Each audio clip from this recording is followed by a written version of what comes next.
생명의 꽃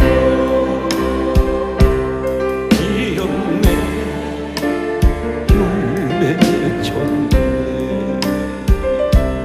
나는 다시 태어났네 그 이은 생명과 절망과 고통에 세상 길 헤매일 때 예수님 품으로 나를 인도하셨네.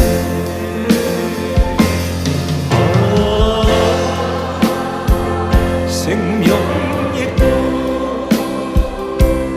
피었네 율매 졌네 나는 다시 태어났네 그 이른 생명과 지나온 인생길 부끄러운 뿐이지만 주님의 은혜로 감사만 넘치네.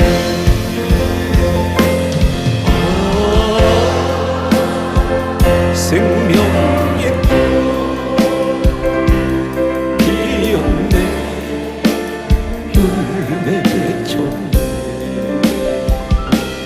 나는 다시 태어났네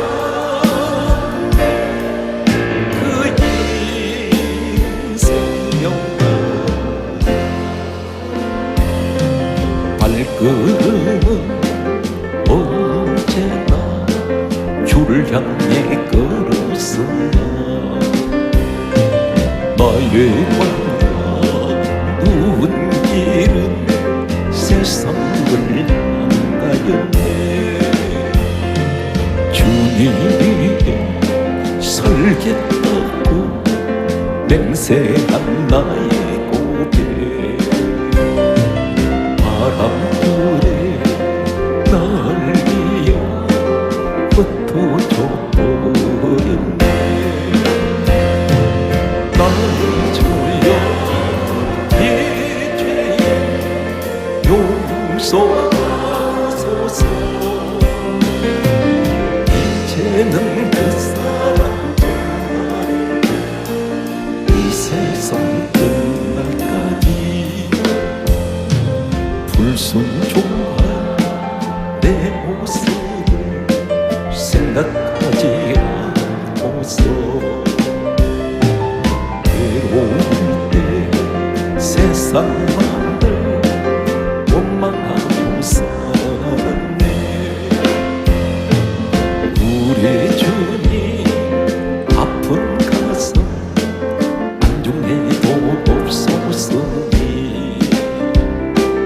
먼 길 떠나 가는 길 무겁고 괴로웠네. 나의 주여 이 죄에 용서하소서. 이제는 그 사랑이 이 생명가로 눈을 감고 조용히 생각을 해보니 지금까지 살아온 길 주님이 인도했네. 외면하지 않으시는 우리 주님 때문에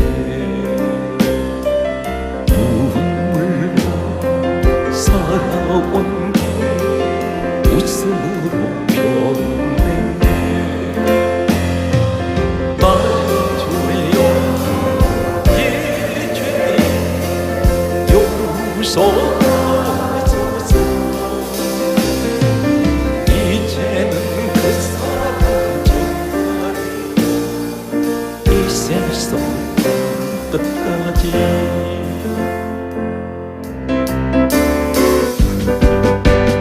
오마를 쌓았어 신내를 찾듯 나의 주님 이 죄인을 찾으셨고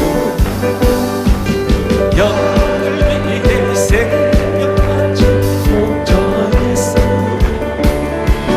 그 사랑을 잠시 잊지 말지 봉산줄 영해 우린 양 찾아 나의 주님 산가시에 진리셨고 영을 위해 생명까지 목전했어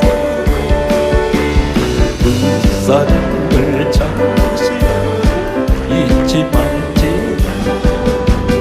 양박은 하늘이 그보다 더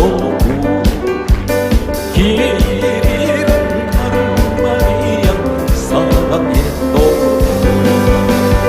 영을 위해 생명까지 목전했어 그 사랑을 잠시 잊지 말지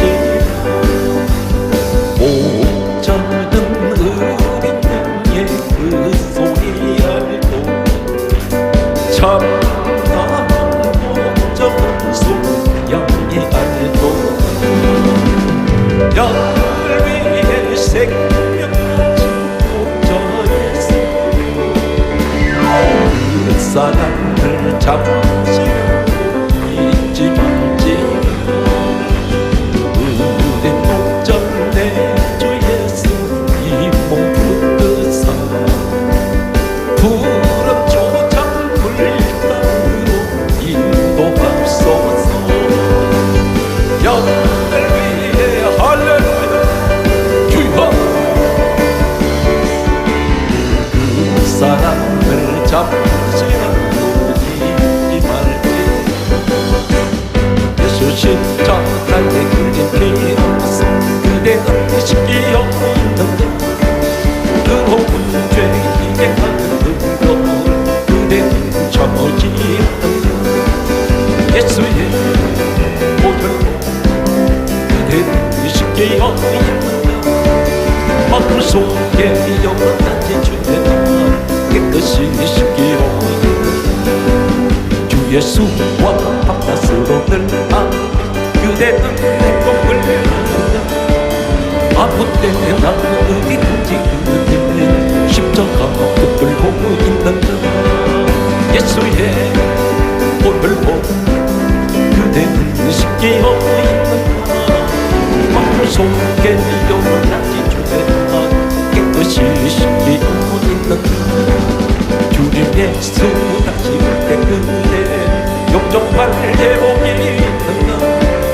그대 품은 그 성전에 그날 은혜가 됐는다 예수의 보혈로 그대는 쉽게 있는다 마음속에 영원한 죄가 깨끗이 쉽게 있는다. 오늘 본문 내용은 마태복음 19장 30절은 예수님께서 친히 하신 말씀입니다. 먼저 된 자가 나중되고 나중된 자 중에 먼저 될 자가 있다는 것입니다. 그런데 있다는 그 정도가 아니라 많다는 거예요. 이 말씀이 무슨 말일까요? 태어나기는 먼저 태어났는데 먼저 태어났다 해서 무조건 잘 되는 것이 아니라 나중 태어난 사람이 먼저 태어난 사람보다 더 잘 되는 사람이 있다는 것입니다. 그럼 먼저 된 자가 나중으로 밀려버리고 나중 된 자가 앞에 가버리는 먼저 된 사람이 있습니다. 그럼 이 시대도 대단히 그런 사람이 많다는 겁니다. 예수님 말씀하셨어요. 교회 오랫동안 다니셨는데 오랫동안 다닌 것이 능사가 아닙니다. 경력이 능력이 아니에요. 오래 믿었다고 자랑할 만하면 오래 믿은 만큼 더 믿음이 좋아야 되고 사람들에게 더 본이 돼야 되는데 오래 믿은 사람일수록 형편없는 사람들이 교회 안에 많이 있습니다. 그런데 이제 갓 예수님 믿은 지 얼마 되지 않는데 이분이 더 훌륭한 분들이 계세요. 그리고 나중된 분이 더 잘 되는 분들이 있습니다. 여러분, 한 가정에 형제가 여러 명이 있는데 나보다 먼저 태어난 형제들이 있습니다. 그런데 나중 태어난 형제가 이 온 가정을 책임지는 사람이 있어요. 실질적으로 가장 노릇하는 사람이 있습니다. 나중된 사람 가운데 많은 유명한 사람들도 배출되는 것도 보게 됩니다. 그러면 지금 우리가 보게 되면 지금 나보다 앞에 가는 분들이 많이 있어요. 예를 들면 믿음이 좋은 분, 그리고 세상적으로 잘 되는 분들, 이런 분들, 또 하나님께서 말씀하셨던 많은 축복을 받은 사람들이 나 앞에 가고 있습니다. 그런데 어느 한순간 상황이 뒤바뀌어져 버립니다. 그 사람보다 내가 가장 앞에 가더라는 것입니다. 마치 육상 경기를 보게 되면 스타트를 늦게 했는데 골인 지점에 갔더니 스타트를 늦게 한 사람이 우승하는 사람이 있습니다. 금메달을 목에 거는 사람들이 있어요. 오늘 사랑스러운 이 주인공이 여러분이 되시기를 간절하게 소망합니다. 이제 마태복음 19장 30절에 적용되는 한 사람을 성경 속에서 우리는 찾아보겠습니다. 오늘 성경 말씀을 보게 되면 야곱이라는 사람이 있는데 이 사람에게는 아들이 12명이 있었습니다. 그 가운데 가장 먼저 태어난 아들이 루벤이라는 아들이었습니다. 이 루벤은 참고로 말씀드리면 야곱에게는 4명의 아내 가운데 있어 레아라는 여인을 통하여 첫째 아들 루벤이 태어나게 됩니다. 그런데 이 야곱은 레아를 사랑했던 여자가 아니었습니다. 본래 야곱은 라헬이란 여인을 위해서 7년 종살이를 해서 이 얻은 아내가 바로 라헬이었습니다. 그런데 레아는 친정 아버지가 강제적으로 신방으로 밀어넣다시피 해서 이 야곱의 신부가 되었던 여자입니다. 많은 수름을 가지고 있었고, 그리고 원통함, 자신의 못난 것, 부족한 것 때문에 늘 괴로웠던 이 여자에게 아이가 생겼습니다. 아들이 태어났습니다. 얼마나 기뻤는지 모릅니다. 그 이름이 루벤입니다. 이 말씀은 창세기 29장 31절에서 32절에 정확하게 기록하고 있습니다. 루벤은 모든 형제 중에 가장 뛰어난 자입니다. 장자입니다. 유대의 이 문화 관습은 같은 형제 중에도 장남으로 태어나면 무슨 일을 하든지 대표입니다. 그리고 재산 상속권도 다른 형제보다도 갑절로 더 받습니다. 그런데 이 아들이 밀려버립니다. 태어나기는 먼저 태어났는데 이 첫째 자리를 빼앗겨버립니다. 누구한테 빼앗겼냐면 4번째 아들로 태어난 유다에게 빼앗기게 됩니다. 오늘 여러분 가운데 이 말씀이 단순한 루벤에 관한 이야기가 아니라 각 시대에 이런 사람이 있다는 것입니다. 하나님께서 축복을 전절해서 먼저 태어나게 하셨더니 축복이 보장되어 있는데 하는 행동이 이 사람은 그 주어진 첫 번째 자리를 박탈당해버리는, 뺏겨버리는 이런 사람이 있다는 사실입니다. 이 영적인 굉장한 비밀이 오늘 주어지고 있습니다. 이 사람은 창세기 49장 1절에 보게 되면 야곱 이 아버지가 이제 세상을 떠나기 직전에 아들들에게 앞으로 장차 이 아들들에게 일어날 일을 예언을 합니다. 예언을 하는데 이 예언은 훗날의 역사 속에 적중합니다. 그대로 이루어져 버립니다. 그런데 첫째 아들 루벤에 관해서 성경이 이렇게 강조합니다. 창세기 49장 1절에 후일에 당할 일이라고 되어 있습니다. 후일에 당할 일. 앞으로 우리에게 말씀하면 앞으로 우리에게 일어날 일을, 그것을 가리켜 예언을 합니다. 3절 말씀에서 4절을 보게 되면 다음 같은 말씀을 하고 있습니다. 루벤에 관해서 하시는 말씀을 요약을 하면, 루벤아, 너는 대단히 중요한 말씀을 하고 있습니다. 너는 위강이 월등하고 권능이 탁월하도다, 이렇게 말하고 있습니다. 이 루벤은 대단한, 태어날 때부터 아주 준수하고 용사와 같습니다. 정말 남자 대장같이 생겼습니다. 그래서 너는 위강이 월등하고, 다시 말해서 너 형제들 중에 너는 월등한 사람이고 권능이 탁월하다고 말합니다. 그런데 중요한 것은 4절 말씀에 보면, 너는 물의 끓음 같았은즉 탁월하지 못하리니 너는 아버지의 침상에 올라 더럽혔도다. 두 가지에 걸려버립니다. 첫 번째가 탁월한데, 탁월한 이 복이 있는데, 능력이 있는데 이걸 상실합니다. 그 상실하는 이유가, 첫째는 너는 물의 끓음 같다. 다시 말해서 너는 감정 기복이 심하고, 너는 아침 저녁 하루에도 수없이 성격의 변덕이 있는, 늘 감정에 따라서 흔들려 버리는 이런 사람이라는 것입니다. 그래서 너는 쓸 수가 없다. 물끓듯하는 성격, 물끓듯한 감정, 너는 주체할 수 없는 이런 것 때문에 너는 탁월한 축복을 내가 주었지만 너는 탁월하지 못할 것이다. 또 한 가지는 아버지의 침상에 올라 더럽혔다는 이 말은, 너는 너 자리를 지키지 못하고 아버지 자리에 네가 올라갔다는 것입니다. 사랑하는 성도 여러분, 우리 인생을 살다 보면 부부가 만나서 한 가정을 이루어 나갑니다. 그런데 처음에는 대단히 좋았습니다. 저 사람을 위해서라면 세상 것을 다 포기할 수도 있다고 생각했던, 사랑했던 이 사람이 살아가면서 점점점 사랑은 식어지게 되고 처음 가졌던 이 마음은 흔들리기 시작합니다. 꾸준하지가 못합니다. 교회 신앙생활에서 조금만 어림에 닥쳐버리면 믿음이 흔들려 버립니다. 오늘 이러한 사람은 이 사람에게 주시려고 약속되어 있는 탁월한 축복, 권능이 뛰어난 이런 축복이 와 있는데 잃어버린다는 것입니다. 환경 따라서 예수 믿으면 제대로 못 믿습니다. 시시각각으로 계속해서 우리를 공격하는 문제가 한두 가지인가요? 전염병만 문제입니까? 아닙니다. 평소에 나를 신앙생활 제대로 하지 못하도록 온갖 사방에 잠복되어 있는 쥐레박 같은 것들이, 장애물들이, 눈에 보이지 않는 것들이, 수많은 장애물들이 있습니다. 우린 그걸 헤치면서 때로는 지렛밭인 줄 알면서도 밟고 지나왔습니다. 우리 신앙은 절대적인 오직 예수만 바라보는 신앙이 되어야 됩니다.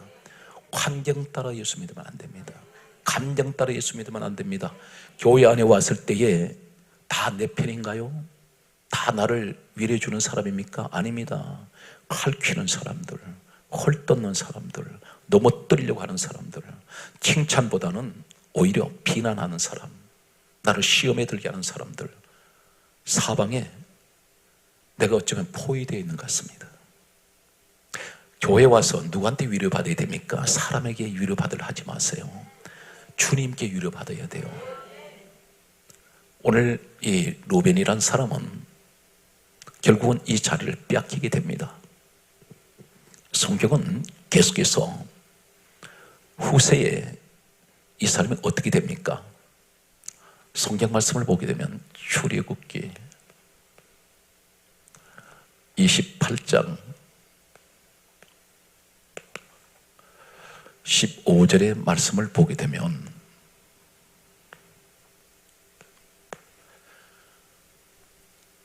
하나님께서는 제사장을 세우시고 제사장 예복을 입게 하시고 하시는 말씀이 가슴에 보석 12개를 달게 하십니다. 그런데 이 보석 12개는 바로 야곱의 12 아들들을 상징하는 보석들입니다. 그렇다면 루벤이 가장 먼저 태어났으니까 보석이 가장 앞에 있어야 됩니다. 그런데 성경은 순서를 뒤바꿔 버립니다. 이 보석은 전부 순서가 뒤죽박죽이 되어 있어요.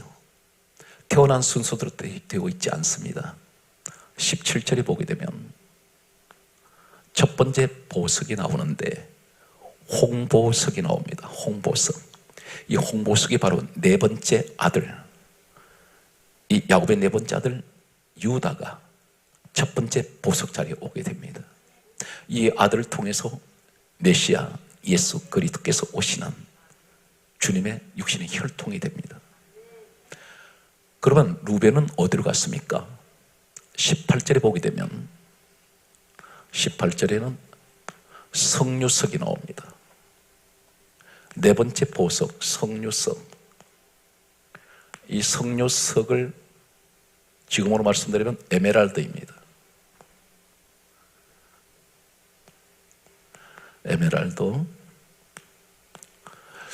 에메랄드 보석을 성류석으로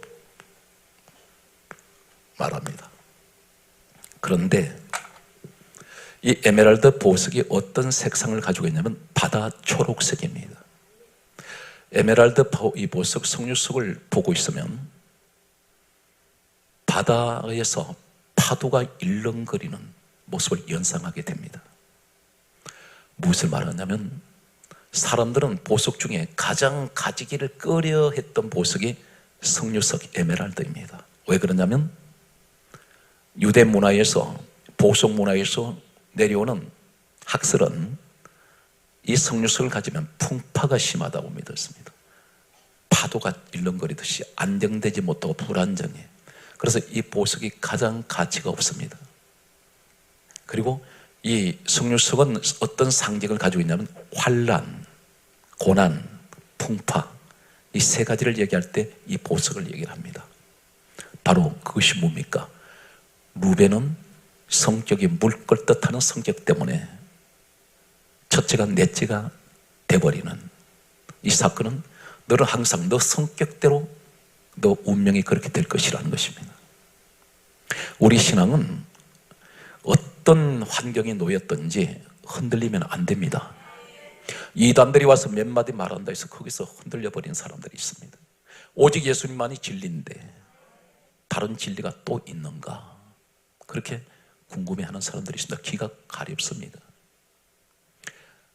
우리에게는 가정에 어떤 환란이 와도 내 중심은 내가 아니면 우리 가정 지킬 수가 없고 우리 가정만큼 나는 소중한 가정이 없다. 내 섬기는 교회, 오직 이 교회가 내가 꼭 뿌리를 내려야 될 하나님 축복하는 자리다. 항상 어느 곳이든지 내 신앙에 깊이 뿌리가 내려가야 돼요. 흔들리면 안 됩니다. 나무마다 태풍이 똑같이 불어올 때에 뿌리채 뽑혀버린 나무들이 있습니다. 왜 그럴까요? 뿌리가 깊지 않을 때 그냥 넘어져 버립니다. 사람이 밀어도 그냥 넘어져 버립니다. 그러나 뿌리 깊은 나무는 절대로 넘어지지 않습니다. 우리 신앙의 뿌리가 깊이 내려가야 됩니다. 이 시간 어떤 일이 있어도 하나님을 향한 이 마음 흔들리면 안 됩니다. 그리고 항상 내게 주어진 자리, 항상 그 자리를 가장 소중하게 여기고 그 자리를 지키셔야 됩니다. 루벤은 아버지 자리를 넘어가 버렸습니다. 교회에서는 내게 주은 이 직분, 다른 거 신경 쓸 것 없어요. 내게 현재 맡겨진 이 직분에만 충실하면, 그래서 맡은 자의 구할 것은 충성이니라. 다른 거 신경 쓰지 마십시오. 다른 자리 생각하지 마세요. 오직 내게 주어진 자리 성실하게 그 기도하며 그 직분 잘 감당할 때 가정에서는 아버지 어머니 자리에 잘 지켜나가며 회사에 돌아가서는 내가 주어진 그 자리에 성실할 때 하나님 축복하십니다. 계속되는 말씀을 보면 성경 말씀은 또 이렇게 기록하고 있는 것을 보게 됩니다. 우리 하나님의 성격이 어떤 분일까요? 그분 성격이 그러기 때문에 절대 변덕을 부리거나 흔들려 버리거나 생활이 조금 어렵다 해서 믿음이 그냥 떨어져 버리는 이러한 믿지 못하는 신앙생활 하는 분들에게 하나님 큰일을 맡길 수가 없어요. 성경 말씀을 보게 되면 다음 같은 말씀을 하고 있습니다. 출애굽기 27장 1절에 보게 되면 하나님께서는 가장 모세 시대 때에 광야에 세운 이 성막 가운데에서 모든 하나님께 예배 드리는 그 성물 가운데 가장 크고 가장 소중한 가장 중요한 성물이 하나 있습니다. 바로 번제단입니다. 이 번제단의 제물을 태워서 하나님 앞에 예배를 드리는 자리인데, 이 번제단이 없으면 하나님 앞에 제사를 지낼 수가 없습니다. 성막의 목적은 하나님께 제사 지내는 것이에요. 예배 드리는 겁니다. 그런데 이 번제단을 만들 때 하나님께서 말씀합니다. 번제단은 따르세요. 네모 반듯하게 하고, 네모 반듯하게 해라. 하나님의 성격을 나타내요. 어느 한쪽은 길고 한쪽은 짧고 그런 것이 아니라 어느 쪽을 동서남북을 똑같이 사이즈를 재어도 똑같아요. 우리 하나님의 성격이 그렇게 반듯하시다는 것을 보여주고 있습니다. 성경 말씀은 이 제사장들 가슴에 보석 12개를 달 때 판이 있습니다. 이걸 흉패라고 부르는데, 출애굽기 28장 16절에 보게 되면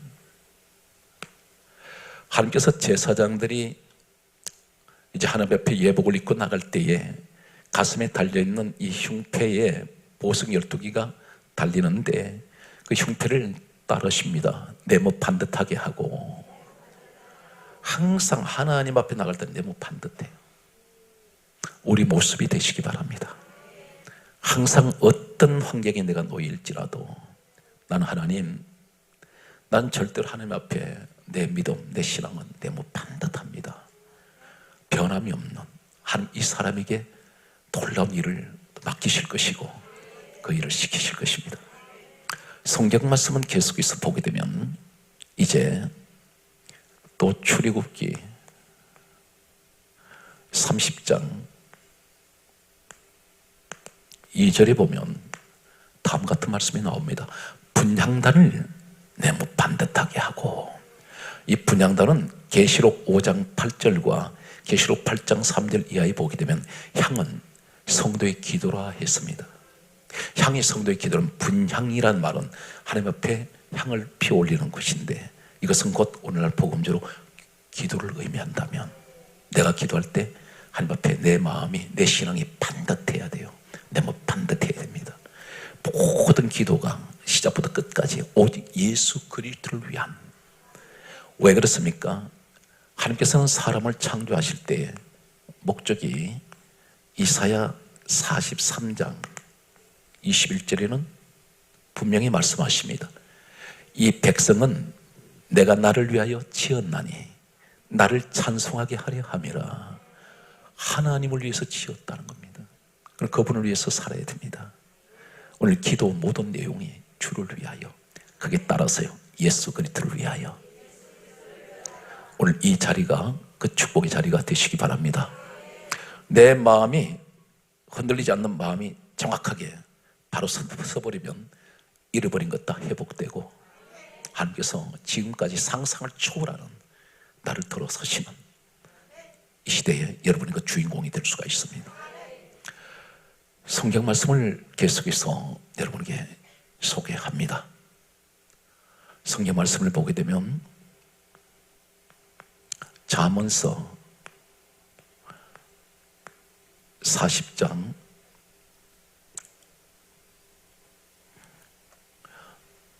4장 16절을 소개하겠습니다.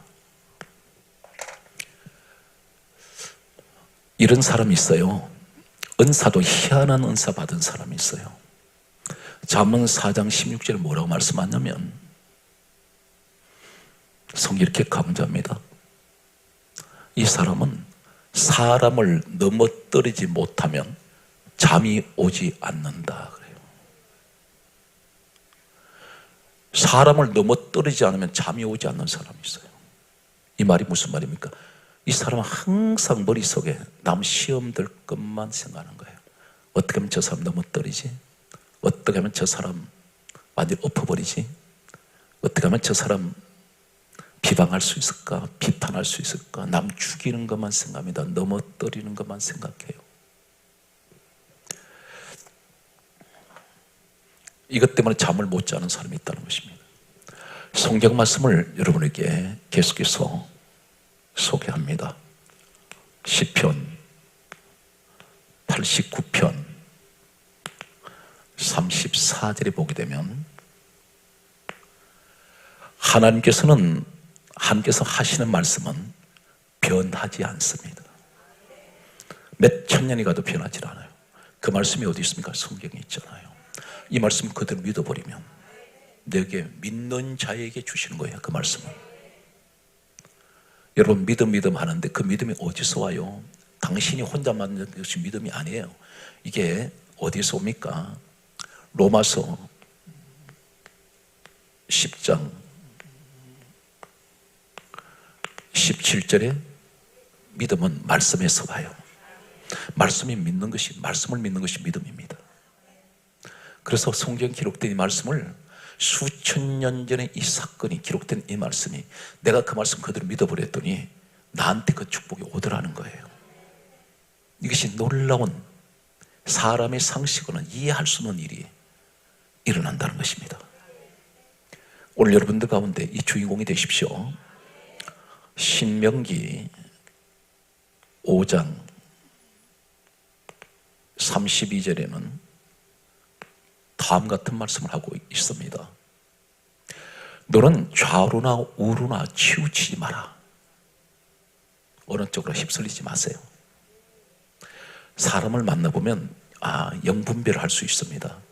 그 사람 말에서 인격이 나오는데 영적으로 이 사람이 괜찮은 사람인지 형편없는 사람인지 어떻게 판단하냐면 이 사람 입에서는 항상 긍정적인 소리, 남을 살리는 소리, 위로해주는 소리, 상대방의 잘못을 자꾸 지적을 하거나 핀잔을 주거나 이 사람한테 계속해서 시험 들게 하는 소리, 이 사람 절대로 이걸 구분해야 돼요. 항상 위로하는 소리, 남을 살리는 소리는 성령의 사람입니다. 반대로 비판을 좋아하고 죽이려고 그러고 넘어뜨리기를 좋아하는 사람들은 입에서 떠나질 않아요. 그것이 바로 뭐냐면 영은 두 가지밖에 없습니다. 성령이 아니면 악령이에요. 자신도 모르는 사이에 악령이 조종하고 있습니다. 마침 요한복음 13장 2절에 가룟 유다에게 마귀가 생각을 넣었듯이 오늘 성경 말씀은 시편 118편 13절에 보게 되면 여러분 가운데 절대로 흔들리지 않는 사람이 있어요. 왜 그런지 아세요? 부정적인 소리는 귀에 안 들어와. 항상 좋은 소리만 자꾸 귀에 들어와요. 남 살리는 소리. 시편 118편 13절에 뭐라고 말씀합니까? 너는 나를 넘어뜨리려고 밀쳐, 성경이 이렇게 강조합니다. 너는 나를 밀쳐서 넘어뜨리려고 해도 여호와께서 나를 도와주셨다. 이 말이 무슨 말이냐면 내 옆에 수많은 부정적인 사람들이 있어요. 그런데 난 끄떡도 안 해요. 흔들리지도 않아. 내 신앙이 절대로 흔들리지 않고 오직 견고합니다. 누구를 향하여? 주님만을 향하여. 왜 그런지 아세요? 하나님이 나를 도와주고 계신다는 거예요. 대단히 중요한 얘기입니다. 휩쓸려 가는 사람이 있어요. 내가 본 적도 없어. 내가 알지도 못해. 다만 누가 전해주는 말 한마디에 사람을 칼질을 해버립니다. 난도질을 해버려요. 그때부터 이 사람을 매도를 하기 시작합니다. 당신이 그 사람을 그런 걸 보았습니까? 말로만 들었잖아요. 전해주는 그 사람 지 감정대로 전했잖아요. 소위 말해서 가짜 뉴스, 이런 소리, 유언비어 이런 데 현혹되지 마십시오. 진리 눈을 똑바로 뜨셔야 돼요. 오직 예수만 보십시오. 주님만 생각하세요. 그럼 누가 뭐래도 내가 바라보고 내가 믿는 우리 주님만 생각한다면 흔들리지 않습니다. 오늘 성경 말씀은 계속해서 보면 놀라운 말씀들이 소개되고 있죠. 전도서 말씀을 소개합니다. 전도서 5장 4절에서 6절 말씀을 보면 여러분 말을 하나님 앞에 우리가 조심해야 됩니다. 말해놓고 자신이 말한 것도 기억도 못해요. 하나님 약속을 했는데 세월이 1년이 가고 2년이 가고 흘러가다 보니까 내가 하나님 앞에 무슨 기도를 했는지 무슨 약속을 했는지도 잊어버린 사람들이 있습니다. 하나님 이곳 결코 놓치지 않습니다. 성경 뭐라 말씀하세요? 너 왜 말을 자꾸 번복시키니? 나 앞에서. 그 말씀 무슨 말입니까? 전도서 5장 4절에 하나님께 서원하였거든 갚기를 더디게 하지 마라. 서원한 약속이에요. 내가 하나님께 이렇게 하겠습니다 해놓고 너 왜 안 갚아? 갚기를 더디게 하지 마라. 그런데 전도서 5장 6절에 뭐라 말합니까? 또 사자 앞에서 서운한 것이 실수라고 말하지 말라. 하나님께서 너 목소리로 진노하사 내 손으로 하는 일을 내가 멸해버린다. 그렇게 말씀합니다. 이 말이 무슨 말이냐면 한 말이 내가 책임지는 말을 했으면 지키라는 거예요. 그런데 이것을 나중에 가서 이거 실수했습니다. 그 말을 함부로 말하지 말라는 거예요. 그러니까 하나님은 너 왜 말해놓고 변덕을 부리냐? 왜 물걸듯 하냐 성격이? 네가 손해가 올 것 같아서 그렇게 하냐? 손해가 올지라도 하나님께 약속하신 것은 갚으라는 그 말씀입니다. 그럼 반드시 이루세요. 오늘 성경 말씀은 계속해서 아가서 2장 7절과 3장 5절과 8장 4절에 보면 성경은 다음같이 말씀하고 있습니다. 아가스의 말씀을 보면 이 아가스는 솔로몬과 술람미의 사랑 이야기예요. 솔로몬 왕, 술람미 신부. 그런데 신부가 포도원직입니다. 솔로몬 왕이에요. 결합할 수가 없는 관계입니다. 그런데 결합해요. 복음적으로 뭘 말씀합니까? 솔로몬은 평강이라는 뜻을 갖고 있습니다. 술람미도 평강이라는 의미를 가져. 똑같은 마음을 갖고 똑같은 이름이에요. 의미가. 그런데 바로 복음적으로 무엇을 말하냐면 요한복음 5장 39절에 예수님께서 말씀하시기를 이 성경은 내게 대하여 정언하는 것이야. 그 말씀이 아가스에 적용하면 솔로몬은 우리 평강의 왕 되신 예수님, 술람미는 우리 모습입니다. 그런데 이 술람미가 신부가 될 수 없는 여자가 신부가 되어요. 우리가 감히 주님 앞에 설 수 없는 자가 서게 되는 신부가 되는데 오늘 뭘 말씀합니까? 이 술람미가 하는 고백이 있어요. 아가서 2장 7절과 3장 5절과 8장 4절에 뭐라 말합니까? 예루살렘 딸들아 내가 너희에게 부탁한다. 내 사랑이 원하기 전에는 따라서요. 흔들지 말고 깨우지 말지어다. 나 제발 흔들지 말라는 거예요. 주변 사람들한테 이런 말을 해보신 적이 있습니까? 누가 옆에 와서 교회를 비방하거나 주의 종을 비방하고 같은 성도를 비방할 때에 가만히 듣고 있는 사람들이 있어요. 그러면 어떻게 됩니까? 이분에게 이렇게 말이 됩니다. 집사님 아니면 권사님 부정한 얘기 하지 마십시오. 내게 아무 도움이 안 됩니다.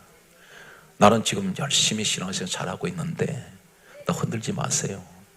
그분이 술람미예요. 이해가 되십니까?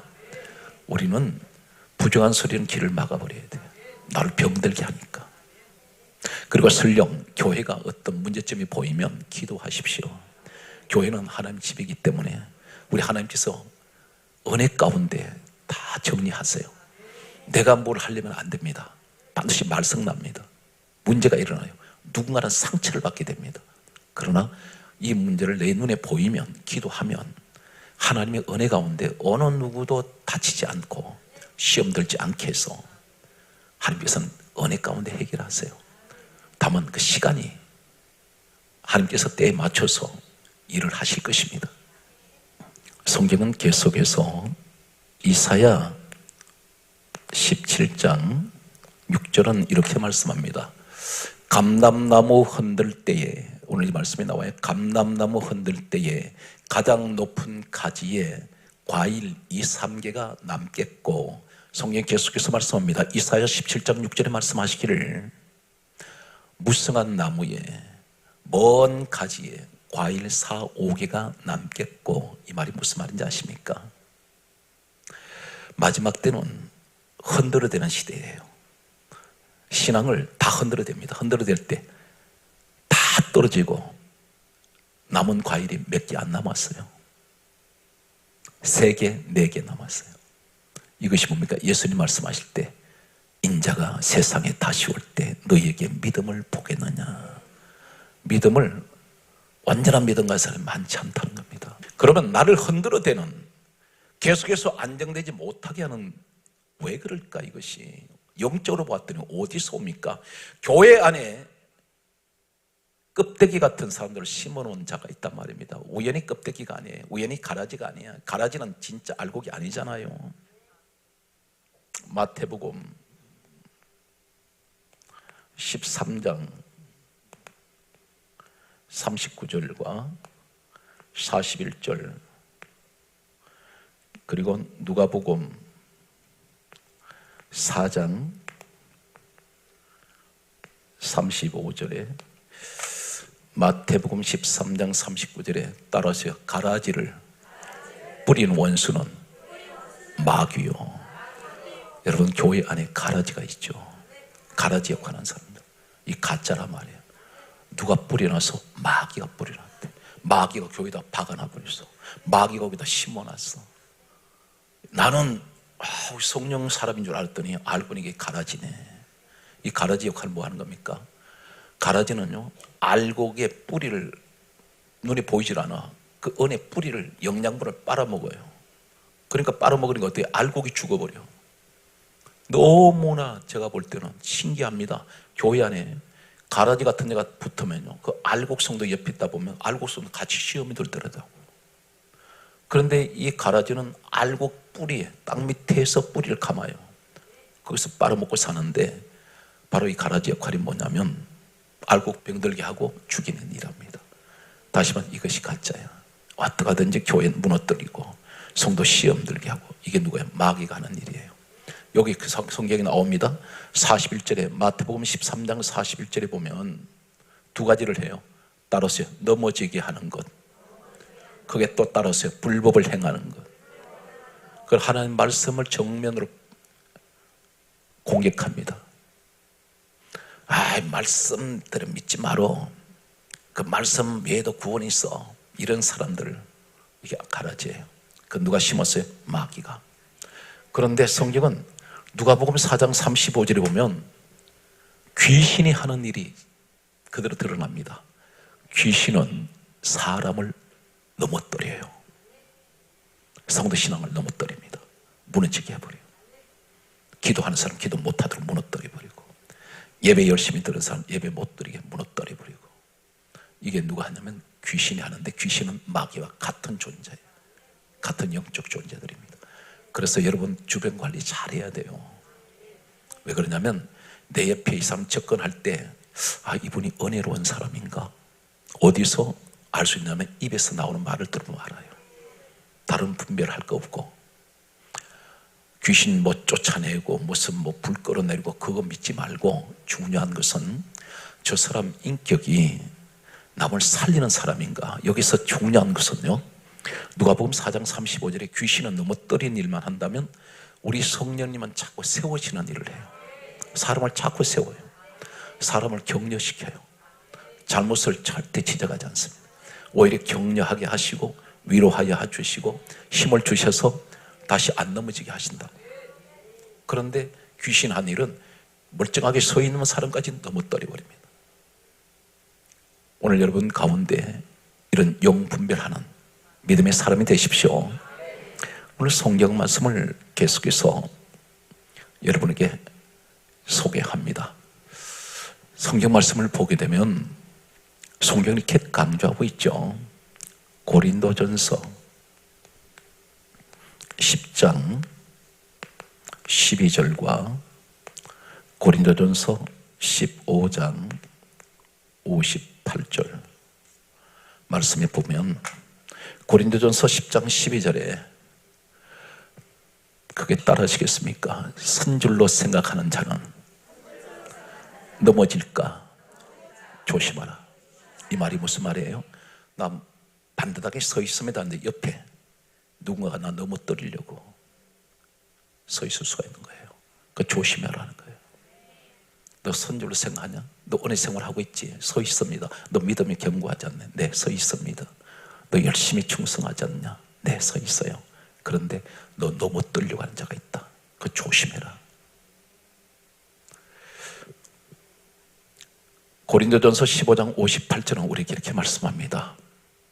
견실하며 흔들리지 말고 항상 주의 일에 더욱 힘쓰는 자가 되라.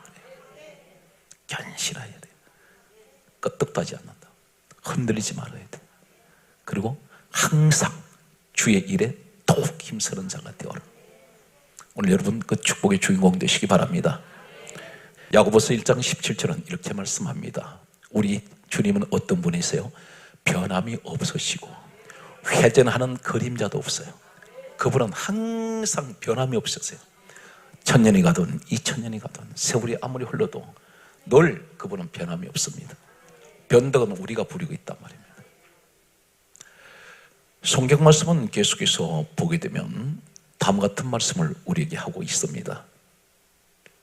요한복음 13장 1절에 주님께서는 세상에 있는 자기 사람들을 사랑하시되 끝까지 사랑하시느니라. 세상에 있는 자기 사람이라. 자기 사람. 우리 예수님 사람을 사랑하시는데 끝까지 사랑하세요. 변하지 아니하세요. 오늘 사랑 손으로는 여러분 사랑이 그러한 사랑 되시기 바랍니다. 거기에 따라서요, 우리 예수님 밖에는 세상에서 가장 소중한 분이 없습니다. 실감을 해보시라는 거예요. 실감. 에베소서 6장 24절에는 다음과 같은 말씀을 합니다. 에베소서 6장 24절에는 우리 주 예수 그리스도를 변함없이 사랑하는 모든 자에게 은혜가 있을지어다. 은혜는 누구에게 주세요? 변함없이 주님을 사랑하는 자들, 그들에게 은혜가 있습니다. 성경 말씀 그대로 믿으세요. 그래서 성경 말씀은 우리에게 계속해서 말씀하고 있습니다. 마태복음 24장 13절에 끝까지 믿음을 지키는 자들에게 구원이 있다고 말씀합니다. 아멘. 끝까지, 우린 끝까지 가야 돼요. 중도 포기하지 마세요. 지금까지 신앙생활을 해오신 것이 얼마나 억울합니까? 여기서 포기한다면 계속 가야 돼요. 가다 보면 반드시 우리 주님께서 가는 곳마다 형통한 길이 열려질 것입니다. 여러분은 제가 감히 말씀드리는데 우리나라의 보배예요. 가장 귀한 보배입니다. 왜 그러냐면 주님이 가장 사랑하시잖아요. 그리고 여러분 하나님께 지키시잖아요. 여러분 아마 지금 이 전염병 지금 우리를 때로는 불안하게 만들고 두렵게 만들지만 그 어려운 중에도 예배드리는 이 자리가 가장 하나님 기뻐하시는 자리입니다. 반드시 여러분 기도하실 때 속히 이 나라에 또 전 세계에 하나님 전염병이 사라지게 하시고 가장 하나님 기뻐하시는 우리 민족과 세계가 되게 하여 주옵소서. 기도하는 여러분 되시기 바랍니다. 오늘 그러므로 우리는 어떻게 해야 됩니까? 내 흔들리지 않는 신앙이 되기 위해서는 가장 중요한 것은 하나님께서 성령을 우리에게 주실 때 다른 방법이 없어요. 사도행전 1장 14절 이하 말씀은 이렇게 매듭짓습니다. 기도해라 그랬어요. 기도하면 성령님이 찾아오세요. 기도하면 성령님이 임하세요. 기도하면 성령이 임하면 내가 변화됩니다. 능력이 주어져 버려요. 오늘 반드시 이 자리는 하나님께서 영광을 받으시는 귀한 자리입니다. 범사위에 하나님께서 여러분 건강 지키시고 하나님 범사위에 믿음으로 구하는 것마다 다 이루어 주시는 축복의 시간 되시기를 예수 이름으로 축원합니다.